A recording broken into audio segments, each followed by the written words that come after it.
if I give myself the sort of permission and the freedom to pursue my own experiences and do these things, it makes me less jealous of them, even if it's like unrelated.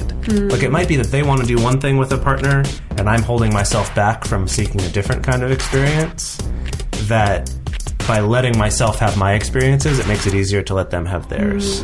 If you're happy with the same old ways of dating, if you enjoy sucking at communication, and you have no desire to improve your romantic life, then our podcast might not be for you. But if you want some out-of-the-box ideas to deepen your current relationships, broaden your sexual horizons, develop a better understanding of yourself, or learn more about non-monogamy, then you've come to the right place. I'm Jase. I'm Emily. And I'm Dedeker. And this is the Multiamory Podcast. Yeah, just give me a decent living wage and some decent fucking avocado toast, god damn it. Forcing me to form myself to fit. On this episode of the Multiamory Podcast, we are talking about you. That's right. We're talking about questions from listeners. As you may have heard, we have a phone number now where you can call and leave voicemails for us, and that number is 678-MULTI-05. Cha-cha-cha. Cha-cha-cha. What? I'm so glad that, like, we finally graduated to the great, like, radio tradition of the call-in show. Yeah, right? I'm excited about it. So we are hoping to do these occasionally. Yeah, I was just going to say, like, you know, just to our listeners, we're not changing our format or, you know, switching to just being a Q&A show, but we did want to just start trying this and to see how it goes. Yeah, to see how it goes and give people a chance to actually call in with their specific things going on in their lives. And to do that, so if you want to get your question on the air on a future episode of this, you can call that number 678-MULTI-05. Or on Facebook, if you go to facebook.com/multiamory, you can send us a message on Facebook and choose to send an audio message. So if you're international or just don't like calling people on the phone, you can also leave a voice message through Facebook Messenger, and we can do it that way. So I'd rather just record myself. Yeah, are you ready to Is there really just... a huge difference? No, it's I don't know. You still do it on your phone either way. It's just that it feels more millennial. I'm going to come back to my thing of hating on millennials. Yeah. Okay. Why? We just want a decent living wage. Come on. Yeah, just give me a decent living wage and some decent fucking avocado toast. God damn it. Okay, sorry. Spoiler, I had avocado toast this morning. Oh, I'm jealous. Oh, that sounds nice. That sounds real nice. It's really good. California man, yeah. It's okay, we're in Hong Kong. Whatever. We found avocados. Yeah, we have found avocados here. They're still green and sweet. hard, so who knows what's going to be on the inside or how good they're going to be, but we'll find out. Well, let me know when you find out. Anyways, Anyway. Shall we? And with that, let's jump into the first question. Here we go. Hello, all big fans. I'm just calling because I'm frustrated with the lack of available language. Essentially, I'm somewhat touch-starved at the moment and trying to find ways to ask people to cuddle, not necessarily asking for sex, although if that's on the table, great. But it's difficult, especially as a straightish presenting cis guy, and I don't want this to sound like a come on, and all of the friends that I have broken the touch barrier with are at a minimum 1,000 miles away. So I guess what I'm asking for is if you know any language to that effect, or if you just have general advice, that would be excellent. So essentially, how does like a cis presenting, straight presenting, male-bodied individual ask for touch, asks for cuddles in a way that's not seen as just trying to get to sex? Yeah? Yeah. Right, it's not just the sneaky way of getting to sex. Which is hard because I feel like especially in most women's experience, it is the sneaky way to get to sex. Well, okay, so... It's like the Netflix and chill? Yeah, it's the Netflix and chill thing, like, yeah. Right, so we were talking about this earlier, and this is something that that both of you guys mentioned was this thing that, like, oh yeah, that definitely sets off those red flags of like, I see, you actually just want sex, but you're being indirect about it. And that didn't occur to me. Because I mean, I haven't been on that of course. side of that situation. I see. Like when guys have approached me about sex, they're pretty direct about it. Well, that's good. You know, or women too. I guess they haven't felt quite the need to be as indirect with me. Obviously, culturally, that's kind of the way our gender roles go. I was curious to hear from the two of you what your actual experience with that. Like, how has that gone? Like, how does that normally go? Like, what he's trying to not be. How does that go down?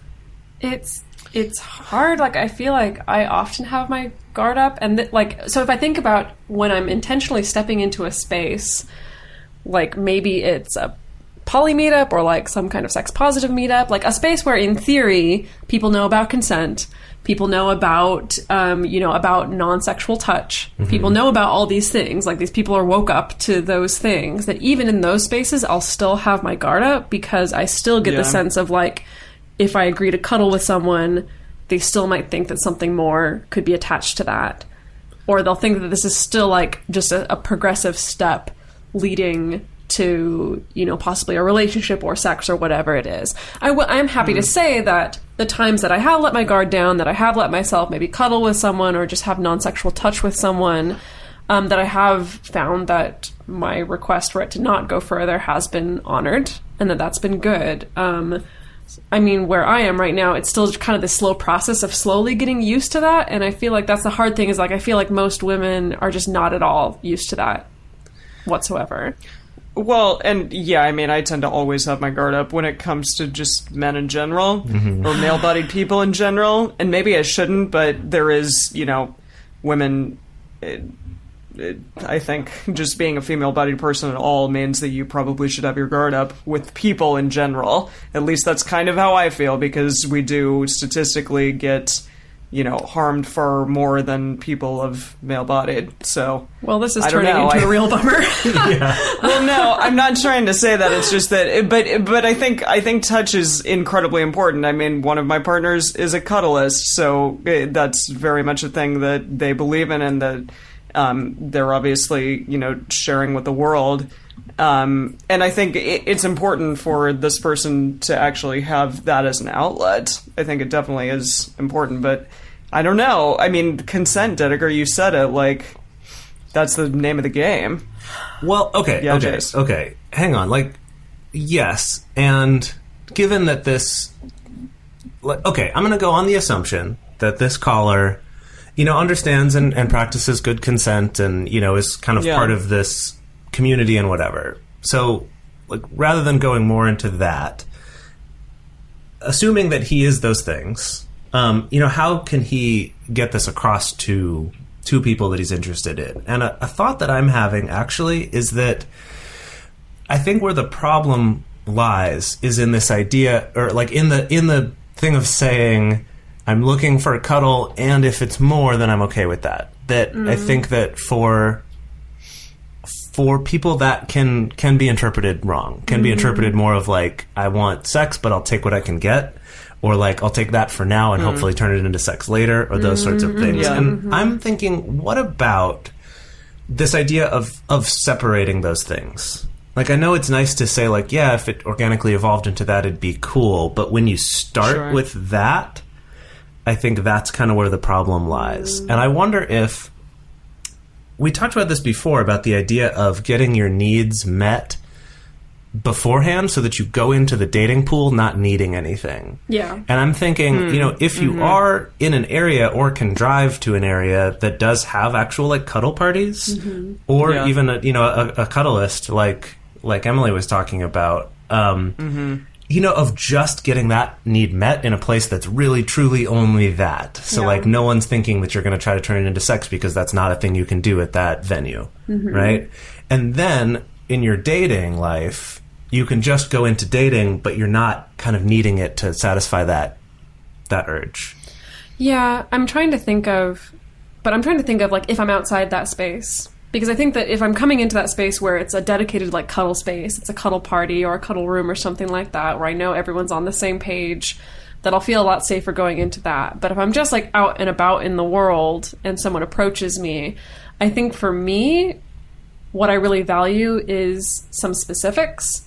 sometimes even to the point of hyper-specific. So if somebody requests of me, like, hey, I want to sit on the couch with you for 10 minutes and cuddle, and that's it.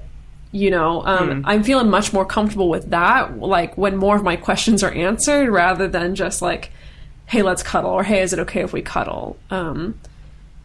I mean, I'm just... Yeah, so you're saying just, like, be as specific as possible? Yeah. And this is... I mean, I like that. It's so weird. I hate to confess this, but I've actually heard about this in pickup artist theory, and this is, like, a terrible way to open with this. But it's more about if you're approaching a woman wanting to, like, get her number or get her contact information, putting the time limit on it is actually more effective.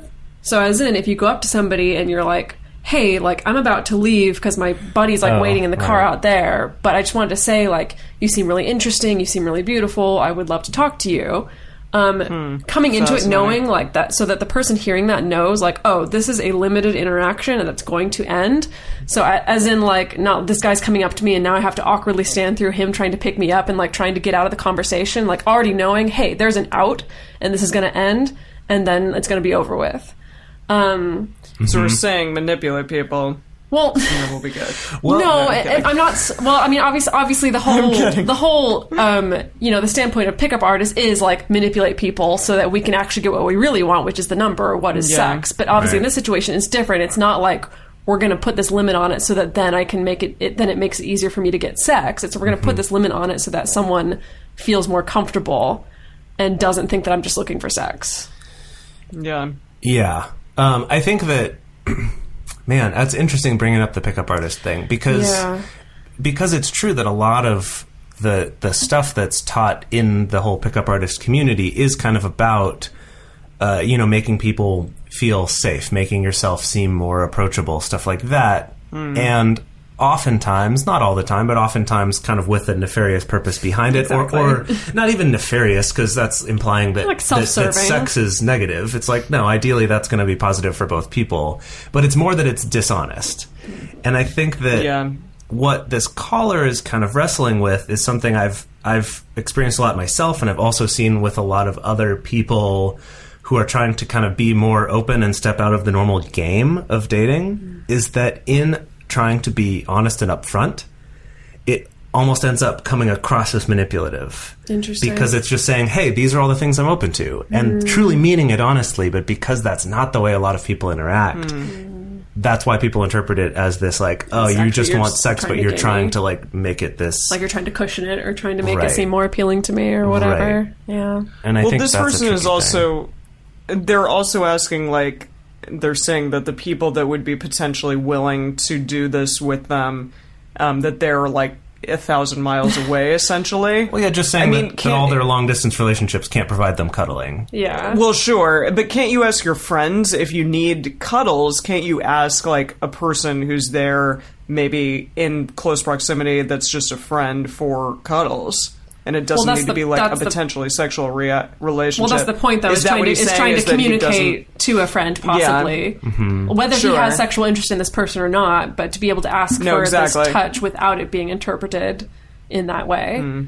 Yeah, and I do feel like as a male person in society, that's a harder thing to ask of your friends. Yeah, definitely. At least in my experience. Yeah. Oh, gosh, yeah. That's not something I would feel comfortable asking 90% of my friends for. Yeah, you know? I guess you're right. But I'm going to come back to where I'm coming down on this is separate them.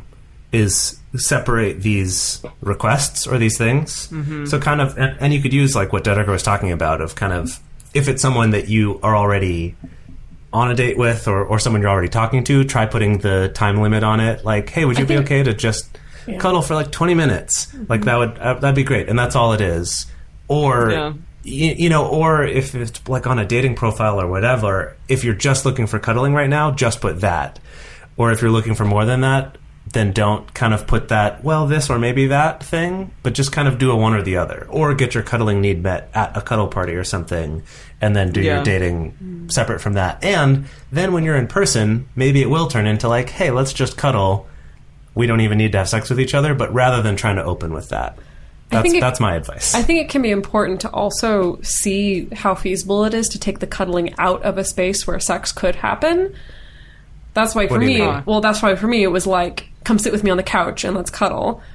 Or it could be, if you're comfortable with this, like, Then it's let's like, go find a I'm gonna couch at a sit on the cafe and bed. cuddle. So as in it truly does eliminate the idea of like, I'm just trying to get you in my bedroom, or I'm just trying to get you on my bed, or I'm just trying to get in your pants. Like, Right. sorry, like I'm just kind Yeah. of thinking of my own experience, like putting Sure. myself in the shoes of being approached in this way. That these Rather are the than things let's that go cuddle in my bedroom. exactly, Yeah. exactly. Okay, totally. Yeah. Sure. Yeah. Awesome. Well, I right. hope that helps, caller. All right, let's listen to the next one. Okay, here we go. Alrighty. Hi, Multiamory crew. I was calling to talk about couples privilege and having a hard time letting go of it. I'm a 40-year-old woman in Los Angeles, been with my husband for 13 years, and we've been polyamorous for the past 3 years. And I notice that often whenever anything new comes up that we want to do together, sometimes, sex acts, sometimes things like, events that we want to go to, the types of events or something like that, that I want to keep them for just us for a certain amount of time to, like, get used to it before I let go of the idea that maybe he can also participate in these things with somebody else. And wondering if you have any advice on how to let go of that need and desire and work on that. Thanks so much for any advice you have. Bye. All right. Hey, I mean, couples privilege is a big one. There's many moving parts Yeah, to I mean, it. this is a great one. Well, Yeah. I like that this is coming from the point of view of someone who kind of, understands, like, this is something I might be happier if I were able to let go of a little bit more. Yeah, she's very introspective about it, which is lovely. Yeah, very self-aware. Having the awareness of it in the first place is Yeah. already so many steps ahead of the game. Yeah, absolutely. Totally. Absolutely. That's half the battle right there. Yeah. So it is, I love this question because of that, because it is coming from that point of view instead of someone else being like, I'm frustrated that my partner always has to prioritize their husband or wife or whatever, which is definitely a question we've gotten before too. So I like that it's from this side of it. Yeah. So who wants to start? Oh my goodness. I mean, I've definitely been in this situation before. Yeah. I think on both sides of it, like I've definitely been in relationships before where when I was still in my process of kind of deprogramming some more monogamous conditioning, where it was like, well, I'm going to avoid seeking out new experiences with other partners because I'm prioritizing this particular partner to have any kind of new experiences, whether that was a sex act or just an event or even a restaurant or something, things like that. But then I've also been on the other side where I've been with somebody who's been like, well, I want to do that with you, but I haven't done that with my primary partner first, so I need to prioritize that. And that's left me feeling really weird. Yeah, definitely. Yeah, I've definitely been in that kind of situation too, where you're with someone, but they can't do something with you because they have to wait to do it with their partner, and it's especially problematic, I think, when their partner isn't just like, okay, let's do it right now then, where it's kind of like, you have to do it with me first, but then put no rush on actually doing it, right? Yeah, like, yeah. That can be problematic. We've been there with that too. one. Yeah. Yeah. I feel like in this situation, kind of feeling a little bit weird about your partner trying out a new experience with someone else or a new sex act or something with someone else, there can be many different things underneath that. I think I always encourage people to just go a little bit deeper. Because it could be something like fear of being left out, just that like you're going to go do something that's fun and something that I've always wanted to do. And so I just feel left out that you're doing it with someone else. I feel like sometimes the idea of your partner trying something new can be a little scary in the same way that your partner dating someone new can be scary. That it can still hook into these kind of irrational fears of like, what if there's something in this new thing that is just so amazing and awesome that it takes my partner away from me? So I think there can be something to that as well. I think that she's almost halfway there because she's acknowledging that it's a problem in the first place and that she needs to do something about it. But I agree with you, Dedeker, that she probably needs to look at the underlying issue there and, ask herself why exactly do I have these feelings? What should I do about them? And then maybe just take the plunge. Like, even if it's a little thing initially, just say like, hey, yeah, I am going to go to this restaurant, or say, partner, husband, whomever, you can definitely go to this restaurant or go on this trip or go to this event with someone else, and then kind of see how that feels. I think the longer that you do something, the easier it becomes to a certain degree. Sure, like giving yourself those baby steps toward it. Yeah, sure. Yeah. Well, so something else I want to approach, and obviously, we don't have the caller live on the line right now, so we can't kind of ask more of these questions, but something that's sort of a different approach to it that's come up for me is that I've definitely found that times when I've wanted to limit what my partner could do, kind of, which is essentially what this is, right? It's like, I want to be able to have these experiences with them first, or have them only with me, or whatever it is, that it's come from myself, like basically from holding myself back from having experiences or from doing things. And sometimes it's kind of this, like it does a full 360, where it's like, because I think that my partner would feel like, because I feel like if I were my partner, I would feel sort of threatened or left out by them doing this thing without me. So then I assume they're going to feel the same way. So then I stop myself from doing it. And then I get more upset if they want to do it. Like, see what I mean? It kind of goes back around a couple times. It's just like a cyclical thing, yeah. And I found that definitely there have been a few times in my life where I've come across this. And it's once I had that realization and instead was like, okay, even if it's going to be uncomfortable, or maybe my partner might not love it, if I give myself the sort of permission and the freedom to pursue my own experiences and do these things, it makes me less jealous of them, even if it's like unrelated. Like, it might be that they want to do one thing with a partner and I'm holding myself back from seeking a different kind of experience, that by letting myself have my experiences, it makes it easier to let them have theirs. And I think it's kind of tied to that idea of like that new things are scary, and so if I'm always waiting until I can do it with this safe long-term partner that I have, I'm holding myself back from it. It could be that too. Interesting. It might not even be out of a fear of hurting them, but even just a fear of like doing something new on my own versus having to do it with this partner. I see. And the thought that they could have the courage to do it without me is kind of threatening, because it's like, oh God, I'm a coward. I'm the one holding myself back. Interesting. Well, you're saying not only give your partner the allowance to do things on their own for the first time, but also do it yourself. Like, give yourself the allowance to also explore. Yeah, give yourself the allowance. Right, okay. And kind of push yourself into some experiences that you didn't think you were allowed to have before. At least that's what it was for me, and I don't know for sure that that's what's happening here, but it's definitely something worth trying, because it made a huge difference for me. They may be putting that kind of barrier on themselves as well, if they're thinking that their partner will react in a certain way, or that they will, or just that something's so scary to do on your own. Yeah. That you're holding yourself back from actually like letting go and having new experiences. Yeah, I think that's true. For me, it's been a matter of, like, if I'm noticing, like, if I have a partner who goes out and do something, when he goes and he do something, like, learn how to speak the English language, when he goes out and does something, and I'm having a hard time with it, especially if it's a new experience or something that I haven't gotten to do yet, sometimes for me it's just a matter of getting that reassurance from that partner that we can do that too at some point.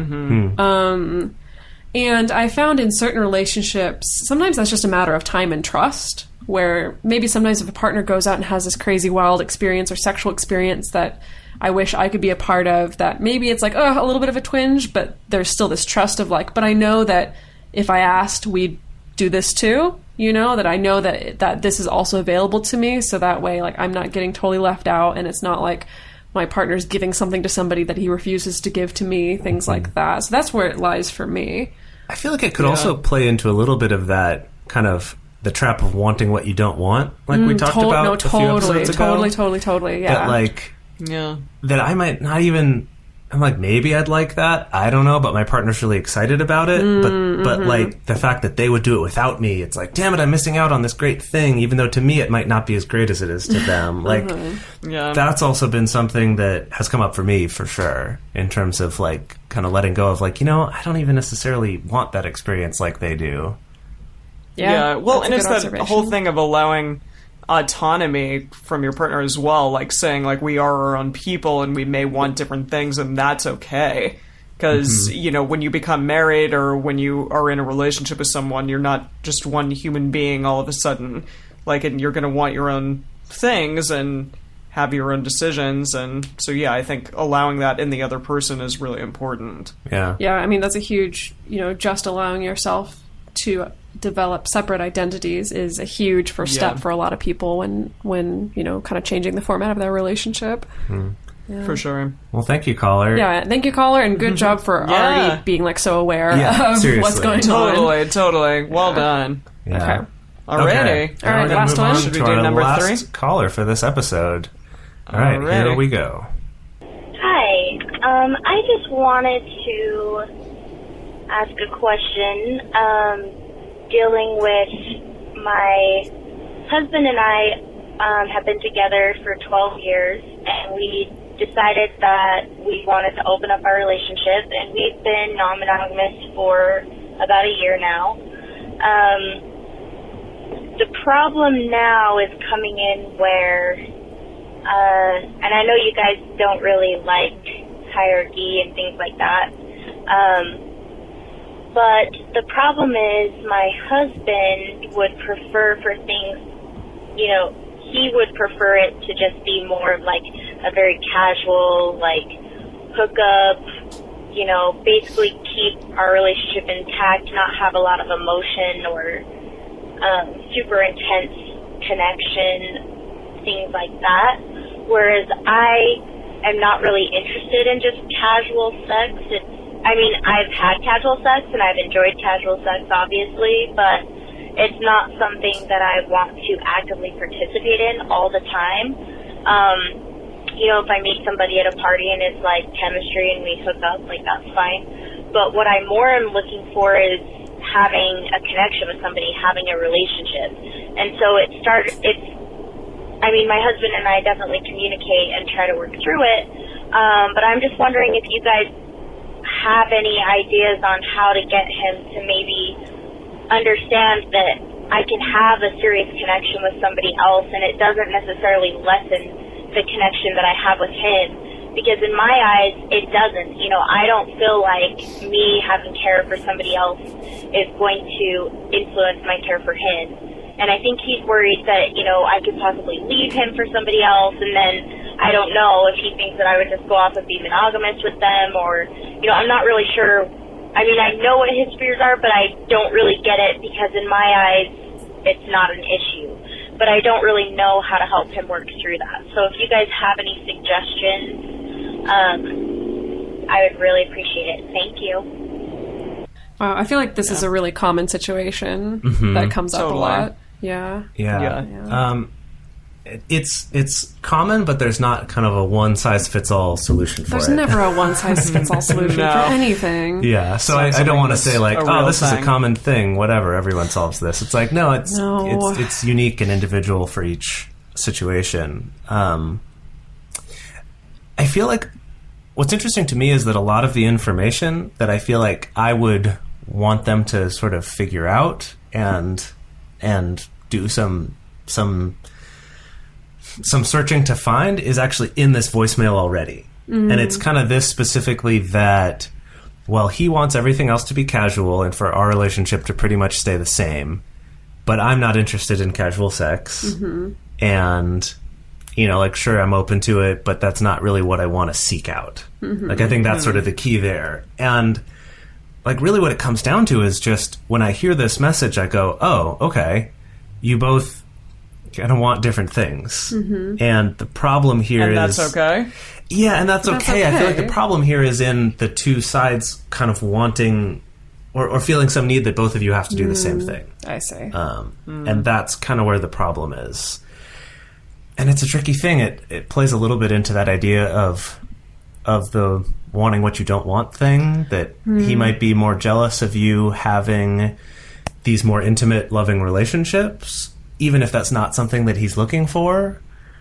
Or it could, on the other side, be this thing that he thinks casual relationships will be less threatening.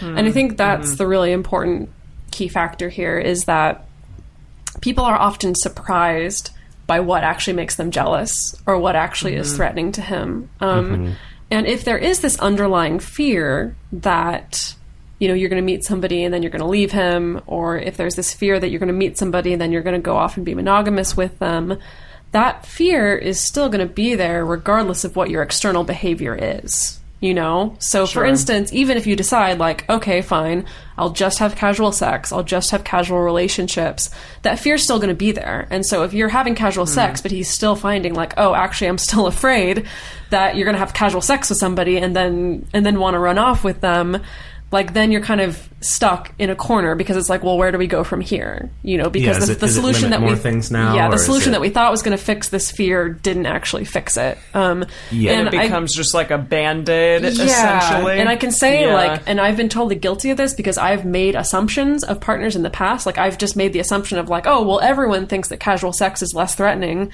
than like a serious, intense relationship, until I was with a partner where it was the opposite, where he was totally fine with my serious relationships, but hated any time I had casual sex. So the thing is that like these fears can be so much more deeply rooted than just like what's happening on the surface. Yeah. And I think they can also change over time too. Yes. So I think it's a little bit of a problem when you try to go into saying like, well, let's structure our relationship in a certain way to preclude certain types of relationships or certain types of activities, because it kind of is this assumption that, one, that you can control people's emotions, including your own, which is not true. Yeah.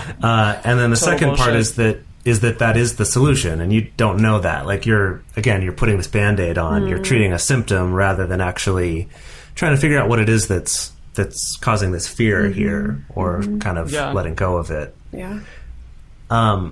It's tough because, you know, a lot of this is work that he needs to do. And so it's tricky that for the caller, it's like, well, what can she do? I'm sorry for assuming that she... Well, the question of what can I do to make him understand, and like that's just like impossible. Like, trying to make a human being understand anything is pretty impossible. But I feel like, I don't know, I think awareness is the key here. I know we did talk about the fact that it was like, well, you guys don't have to do everything equally. Like, if he truly wants to seek out casual sex, he can, and you don't want to seek out casual sex, then you don't have to. You can seek out what it is that you actually want. At the same time, should the caller suddenly find like, oh, hey, actually, I'm really enjoying these casual hookups and it's great, or should the caller's husband fall in love with somebody in the midst of his casual sex having, because that does happen, and for him to finally be like, oh, I suddenly get how I can be in love with someone, but that doesn't take away from my love for my wife. That sometimes that can help, but I think just the important thing is that it shouldn't be forced on anybody. That, you know, your husband shouldn't be forcing you to only have casual sex in order to understand what it is that he wants, and you shouldn't ever force your husband to like try to seek out a more serious relationship in order to understand what it is that you want. Yeah, I remember... Oh, sorry, Emily, go ahead. No, just, I mean, no one should be forced, but potentially it would help. I mean, that's the thing. I don't know if somebody goes through that experience to a degree, if someone's like, hey, like, maybe don't put a cap on this relationship, or maybe meaning to him, you can, to tell him to be more open to letting him go further. I see. Sure, like, to just give the option, or say, like, look, I want to go into my relationships with the idea that they could become something more, but I want you to know that, like, that's a possibility for you as well. And maybe think about not just putting a cap on this relationship and saying, like, it's only just going to be a casual thing forever and always. Yeah. I don't know. I mean, because again, you know, with you, Jase, the time that I really decided, like, hey, I want to be non-monogamous was when it was my decision. And I was like, hey, this is a thing that I want to do. Yeah. But also, it took me going for it and Yeah, but that's the actually thing putting is myself out there, too. Jase, you couldn't force Emily to find a good date, for her to finally get it. Like, No, It's she true, did have to not find at that. all. she on had her to kind own. of find out on her own. Yeah, exactly. But I agree with you guys that he's got to kind of do the work himself a little bit. But I think you pointed out something interesting earlier about the way this could possibly backfire if they do decide to kind of impose this agreement of like, well, we'll only seek Yeah. out casual relationships. Yeah, well, the trick here is that, I mean, they said they've been non-monogamous for a year, so I don't know what that exactly means, how much actual experience dating is they've going on, done yeah. or whatever. But it is kind of this thing of, it might be that what he wants are more casual hookups. Like, he would like to have a more fulfilling sex life in that way, of having more different, varied sexual experiences. And what she might want is more, emotional fulfillment, from different types of relationships. And if they go ahead and say, like, okay, well, he wants this, so we're both going to go ahead wanting just that thing, that he might end up finding that she's at least seems to have a lot more available casual sex than he does because of gender. Because of gender in our society, right? There's definitely part of it's real, but also part of it is our perception on top of it. But it's going to seem like she could get casual sex anytime she wants, whenever. And that for him, that might be a lot more challenging. And then you end up in this situation where he might be like, I really want to have more casual sex. And now I've set up a situation where she's getting the thing that I want, and I'm still not getting it. Interesting. So that's just something to be aware of, that could actually backfire and cause kind of more of a jealousy or more of a problem. And then since you came into it with this idea of, if we're both only seeking this casual thing, that's going to solve this problem of feeling jealousy, and then when it doesn't, this could backfire and be like, oh, well, the whole thing doesn't work because you tried to structure it in a way to really limit it. Yeah. And the other thing I wanted to mention is just one of my first times I'd ever heard about non-monogamy was on 2 separate episodes of a different podcast years and years and years ago, where the host had this guy on who is in a non-monogamous relationship, and then in another episode had his wife on, and both of them talked about their experiences with it. And one of the things that came up was the fact that the man in the relationship did tend to have more relationships at one time that were all a little more casual, whereas the wife in that instance tended to have these longer relationships, but fewer of them, kind of longer, more committed relationships. And that for them, that's just, they were able to acknowledge the fact that they both wanted different things and they both sought out different things, and that's just how they did it. Rather than thinking of it as an imbalance, it was just, hey, we're each able to get what it is we want. It goes back to the autonomy thing. It's like we are different people, we are our own person, and so we're going to have different needs. Yeah, I mean, that's why... Isn't that one of the reasons why we get into this in the first place? Because we have a multitude of needs, and they're going to be different from your partners. Yeah, definitely. Yeah. Well, I think that this is one that's going to involve a lot more communication always. between these people. Yeah. Always. But I think there is a certain... maybe this is sort of a weird analogy, but once I went to this meditation class with Dedeker, and the teacher of the class was talking about quitting smoking. And she was talking about people coming to her saying, I want to quit smoking. Do you have techniques for like how I could do that, or like things that could help me to quit smoking? And her answer was, oh, well, you should just stop smoking. Well, no, it was specifically her answer is like, you should stop putting cigarettes in your mouth. Well, okay, she maybe said that another time. You've been to more classes than I have. Yeah. But yeah, it was this idea of just giving yourself permission to actually do the thing. And in this case, to stop doing a thing. But it's just like, why don't you just stop doing that thing instead of like looking for the other thing that will solve letting you do this other thing? Instead of like putting more steps in the way, just giving yourself permission to do it. And now, as someone who has wrestled with this issue myself, doesn't always seem so easy to just be like, yeah, just stop. But there is something to it. There is something to empowering yourself and letting yourself do it. Well, but how would you apply that to this situation, though? Well, what I mean is kind of that we can try to find different Band-Aids. We can try to find different ways to talk through some techniques for how to have emotional, loving relationships not feel so threatening to him. or he can just decide, okay, yeah, I'm going to be okay with this now. And it's going to be challenging along the way. Kind of a fake it till you make it kind of thing. But I know I've definitely resorted to that in the past. Of sometimes where I've been like, if I just, me too. If right now I just pretended that I was this like super competent, really fulfilled, really happy, really loving person, I'm just going to pretend. How would I feel about this relationship or this situation? And it can actually really help by leaps and bounds to kind of get me most of the way across the bridge to the other side, as it were.